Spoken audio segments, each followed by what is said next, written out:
My dear students, welcome to N K Baba chemistry classes. आज हम इस चैनल पर 2018 का क्वेश्चन ऑब्जेक्टिव क्वेश्चन रखे हैं। काफ़ी महत्वपूर्ण है। 2018 का जो क्वेश्चन पूछा गया था काफ़ी ही इम्पोर्टेंट क्वेश्चन था, टफ लेवल का क्वेश्चन था, जिस समय रिजल्ट बहुत कम आया था। वह 2018 जिस समय पूरे बिहार के स्टूडेंट को आकलन किया गया तो मात्र 15% ही रिजल्ट आया था। काफ़ी स्टूडेंट के लिए कठिन समय था वह, लेकिन रियल में क्वेश्चन पूछा जाना चाहिए था तो उसी तरह का, लेकिन वैसा अब लेवल नहीं रह गया है। कुछ ऐसा क्वेश्चन रखा है इसमें कि नीट लेवल, जी एडवांस लेवल का क्वेश्चन जो पूछा गया था उसको यहाँ पर रखा गया था, जो स्टूडेंट के लिए काफ़ी कठिन हो गया था। लेकिन अब जो है क्वेश्चन पूछने का जो तरीका रखा गया है उसमें भले ही लेवल थोड़ा डाउन किया है, लेकिन अच्छा क्वेश्चन सब है। देखिए, यह इस तरह की क्वेश्चन जब पूछे जाएंगे तो थोड़ा सा एक्स्ट्रा मेहनत करने की आवश्यकता होती है। आप देखेंगे सोडियम फ्लोराइड के जलीय घोल का विद्युत विच्छेदन करने पर धनोद पॉजिटिव आयन एवं ऋणोद निगेटिव आयन प्राप्त होता है। बहुत ही अच्छा क्वेश्चन है यह। आप इलेक्ट्रोकेमिस्ट्री से क्वेश्चन लिया गया है। एक्चुअली में यह क्वेश्चन +2 से स्टैंडर्ड है। हर स्टूडेंट को यहाँ पर सोचने पर मजबूर कर देता है। लेकिन आप समझेंगे कि बिहार बोर्ड है, कुछ भी कहना संभव नहीं है। आप जैसा सोचते हैं उसके विपरीत भी होता है। लगेगा कि बहुत भारी क्वेश्चन पूछेगा, पूछ देगा हल्का, लगेगा कि हल्का पूछेगा, पूछ देता है भारी। तो दोनों को मेंटेन करने की ज़रूरत है। और मैं इसी तरह से आपको जितने भी लेवल है, हाई लेवल, लो लेवल और मिडिल लेवल का क्वेश्चन है, सबको मैं एक बतलाते हुए, कंसेप्ट देते हुए चलेंगे कि क्वेश्चन आपको नहीं छूटेगा। तो देखिए यहाँ पर F2Na, F2H2, O2Na और O2H2 है, तो इसका आंसर बी होगा। सोडियम फ्लोराइड NaF को जलीय OH के साथ जब इसको अभिक्रिया कराते हैं तो आप जानेंगे कि धनोद पर F2 और ऋणोद पर H2 प्राप्त होगा। इसलिए कि धनोद पर F2 जो है, फ्लोरीन का विद्युत ऋणात्मकता अधिक है, वह धन ध्रुव पर वह आकर्षित होगा और हाइड्रोजन का विद्युत धनात्मकता होता है और इसलिए वह ऋण पर आकर्षित होगा। इसलिए इसका आंसर हो जाएंगे F2 और H2। नेक्स्ट क्वेश्चन बहुत ही अच्छा क्वेश्चन है। C2 अणु में पाई एवं सिग्मा आबंध की संख्या है। यह थोड़ा कंफ्यूज करने वाला क्वेश्चन है। पाई है तो ठीक है, लेकिन C2 है तो पाई दो कंडीशन में होते हैं। एक होते हैं एल्कीन, एक होता है एल्काइन। यानी एल्काइन का रहेगा तो C2H2 होगा और C2H2 में कार्बन कार्बन के बीच 3 आबंध होंगे। 3 आबंध होंगे तो 2 पाई बॉन्ड और 1 सिग्मा बॉन्ड होगा।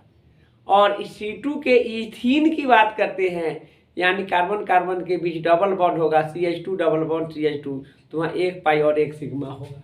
तो यहाँ यह क्लियर नहीं कर रहा है कि C2 अणु में पाई और सिग्मा, तो 1 पाई और 1 सिग्मा भी हो सकता है और 1 पाई 2 सिग्मा भी हो सकता है।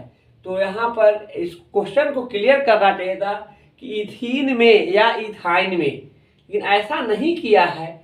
तो सिग्मा और पाई बॉन्ड की जो बात होगी वहाँ पर एक ही बात को ध्यान में रखना होगा कि C2 कह रहा है तो यहाँ पर अधिकतम संख्या में पाई बॉन्ड को लिया जाएगा। यानी अधिकतम संख्या C2 में C2H2 लेंगे और उसमें कार्बन कार्बन के बीच ट्रिपल आबंध होगा और उस ऐसी स्थिति में 2 पाई और 1 सिग्मा होगा। अर्थात यहाँ आप देखेंगे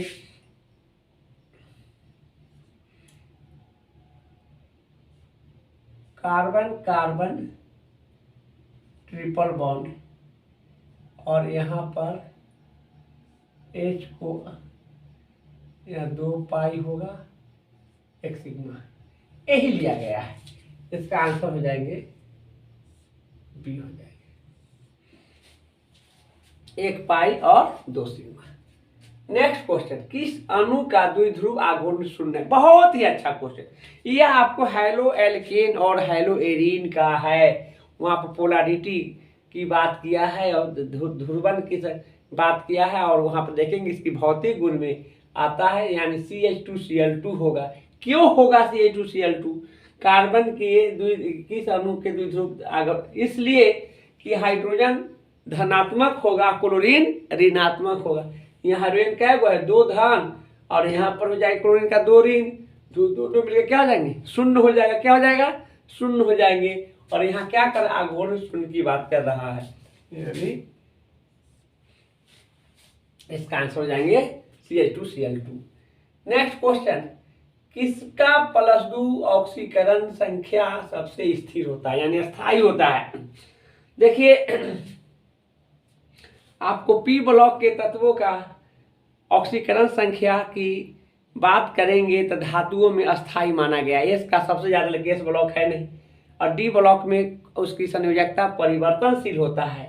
सिल्वर और आयरन जो है 2 ऐसे हैं जो डी ब्लॉक का संक्रमण धातु है, जिसकी जो डी ब्लॉक का है, इसलिए इसकी संयोजकता परिवर्तनशील होगा। यह बदलता जाएगा। बच गया टीन और लेड। तो यह वर्ग 14 का तत्व है, कार्बन, सिलिकॉन, जर्मेनियम, टीन एवं लेड।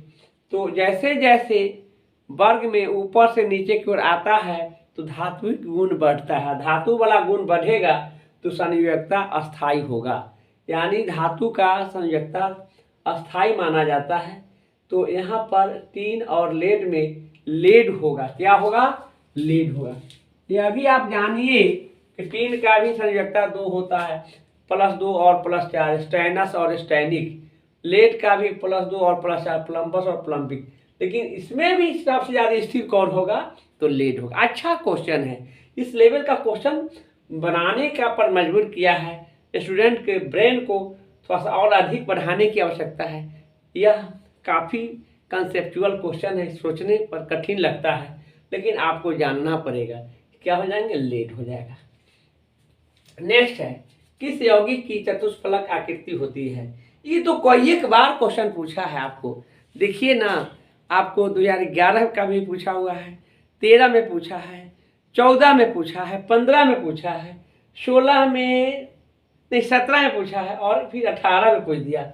यह NaCl4 NCERT का है। हमने एक छोटी सी पुस्तक लिखे थे, उसमें जितने भी टेट्राहेड्रल और वर्ग समतलीय उसका एक टेबल बना दिए हैं, और उसमें भी है। तो यह जो है आपको आंसर CCl4 वाला होगा, याद ही रख लेंगे। अब बाकी वर्ग समतलीय हम क्वेश्चन बैंक में पढ़ा रहे हैं, पिछले सब में रिपीट किए हैं क्वेश्चन को, यहाँ पर भी पूछ दिया है, आगे भी पूछे हुए हैं, और फिर आगे पूछेगा भी। इस बात को ध्यान में रखेंगे, काफी हाईलाइटेड क्वेश्चन है। तो NiCl4 चतुष्फलकीय, NiCl4 चतुष्फलकीय, NiCl4 कैसा होगा, चतुष्फलकीय। एकदम याद रखिए, यह बहुत ही अच्छा क्वेश्चन है। बार बार पूछने का क्या मतलब कि हाईलाइटेड क्वेश्चन है। NiCl4 वर्ग समतलीय नहीं होगा, चतुष्फलकीय होगा, टेट्राहेड्रल होगा, यानी NiCl4 चतुष्फलक आकृति का होता है, इसका संरचना होता है। चलिए नेक्स्ट, कैनिजारो प्रतिक्रिया नहीं दिखलाता है।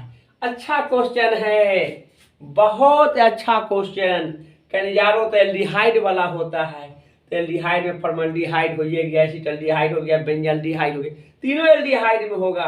तो किस में नहीं होगा, परफ्यूरल में नहीं होगा। यह गलत दिले है ऑप्शन, इनमें सी दिले है बेंजल्डिहाइड, यानी परफ्यूरल में नहीं होगा, सब एल्डिहाइड ग्रुप का है, इसलिए न होने वाला हो जाएंगे परफ्यूरल। नेक्स्ट, किस गैस का अवशोषण चारकोल के द्वारा सबसे अधिक होता है? अमोनिया का होता है।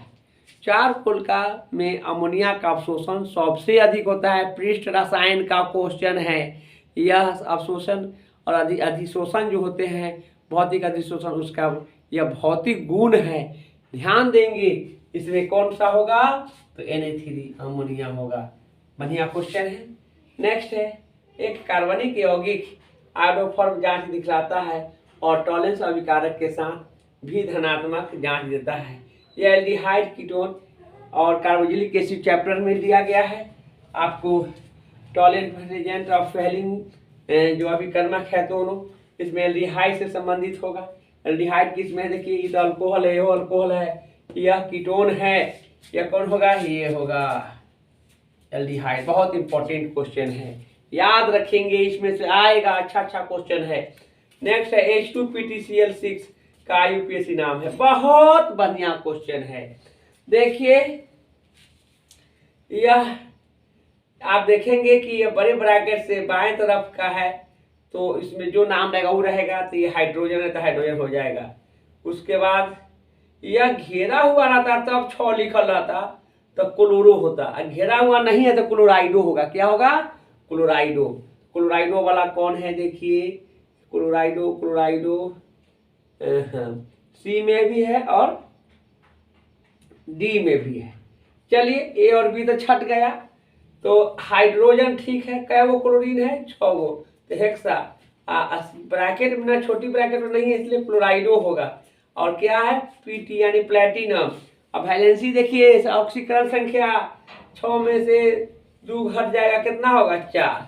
यहाँ देखिए हाइड्रोजन हेक्सा क्लोराइडो प्लेटिनम 2 नहीं होगा, 4 वाला होगा, यानी इसका आंसर सी होगा। अच्छा क्वेश्चन है, ऑब्जेक्टिव में ऐसा पूछता है। आप सोचिए मेडिकल इंजीनियरिंग में भी इस तरह का लेवल का क्वेश्चन नहीं पूछा जाता है। सो आपको बिहार बोर्ड का क्वेश्चन है, इसका तो एनसीईआरटी में कहीं ऐसा पॉइंट ही नहीं है। यहाँ पर जो भी रहता है प्रति आयन के रूप में मेटल होता है, और यहाँ पर क्या दे दिया है, हाइड्रोजन दे दिया है। कुछ भी पूछा जा सकता है, उसके अनुसार उसका आंसर होगा। यह बहुत ब्रेनी क्वेश्चन है, इस बात को ध्यान दीजिए, इग्नोर नहीं करना है, पढ़ते रहना है आपको। तो यह हो गया। नेक्स्ट है, ये भी पृष्ठ रसायन से लिया गया क्वेश्चन है। जब FeOH घोल ट्वाइस सॉल्ट में NaCl का घोल मिलाया जाता है तो FeOH के घोल थ्राइस Fe3, हाँ, और FeOH3Cl 3 एक 4 नहीं होगा, FeO3 ये नहीं होगा, 3 एक 4 हो जाएंगे, FeOH3, ये इसका आंसर हो जाएंगे, ये होगा। बहुत ही अच्छा क्वेश्चन है। देखिए यहाँ पर FeOH के होल थ्राइस है, यानी OH पर -1 होता है, क्या OH है, 3 गो है, 3 गो माइनस, तो Fe पर कितना होगा, 3 प्लस। वेरी गुड क्वेश्चन, बहुत अच्छा क्वेश्चन है, इसका आंसर हो जाएंगे ये। तो इस तरह से हमने इम्पोर्टेंट क्वेश्चंस को रखा है। आप लोग इस चैनल से जुड़कर पढ़ते रहिए, समय कम है लेकिन रिजल्ट अच्छा आएगा। मात्र आपको 10-12 क्वेश्चन हम डेली पढ़ाते आ रहे हैं। 4-5 दिन में आप मेरा ऑब्जेक्टिव क्वेश्चन सब कंप्लीट कर देंगे, कंप्लीट हो जाएगा। उसके बाद हम सब्जेक्टिव पर भिड़ेंगे और सब्जेक्टिव 1 सप्ताह लगेगा। आपको 8 से 10 जनवरी तक में हम बहुत अच्छे ढंग से पढ़ा करके कंप्लीट करेंगे। उसके बाद केवल क्वेश्चन रिवीजन कराएंगे, इम्पॉर्टेंट क्वेश्चन तो पढ़ा ही रहे। कुछ मॉडल सेट है, इसके अलावे भी एनसीईआरटी का जो बहुत अच्छे पॉइंट्स होंगे उस पर हम फोकस करेंगे ताकि आपका रिजल्ट अच्छा आए।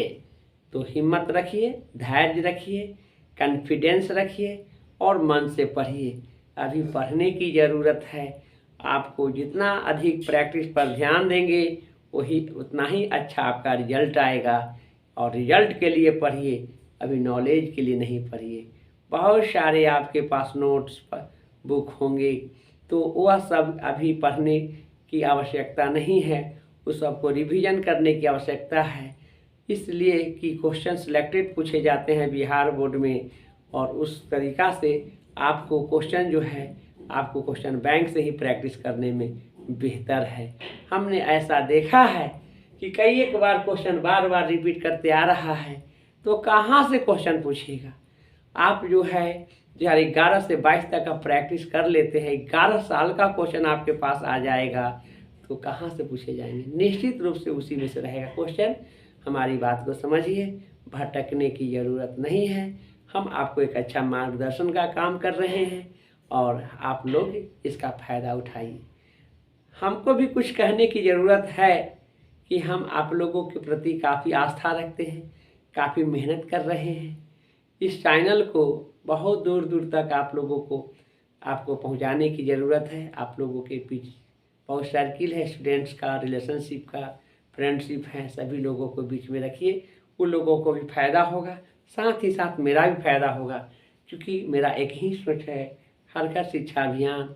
उस अभियान के दौरान मैं अपना पहचान बनाना चाहता हूँ, क्योंकि मेरा संपूर्ण जीवन पढ़ाने और पाठ्यक्रम में ही बिताए हैं, और उसका अंतिम समय में उसकी एक पहचान के रूप में हम यादगार देना चाहते हैं। वह यादगार किसके द्वारा? ऑनलाइन के द्वारा होगा, जो देश विदेशों तक मेरा यह संदेश जाएंगे और लोगों के बीच एक पहचान बनेगा। तो इतना हम आप लोगों से उम्मीद रखते हैं, और इसको आगे चैनल को बढ़ाते रहिए और मन लगा के पढ़िए। मेरा आशीर्वाद है, मैं मेहनत कराता हूँ आप लोगों के लिए, मेरे पास अनुभव है और उस अनुभव के अनुसार पढ़ाता हूँ। आप लोगों को बेहतर रिजल्ट आएगा। हम आप लोगों को आशीर्वाद दे रहे हैं, मेहनत करा रहे हैं, ईमानदारी से करा रहे हैं।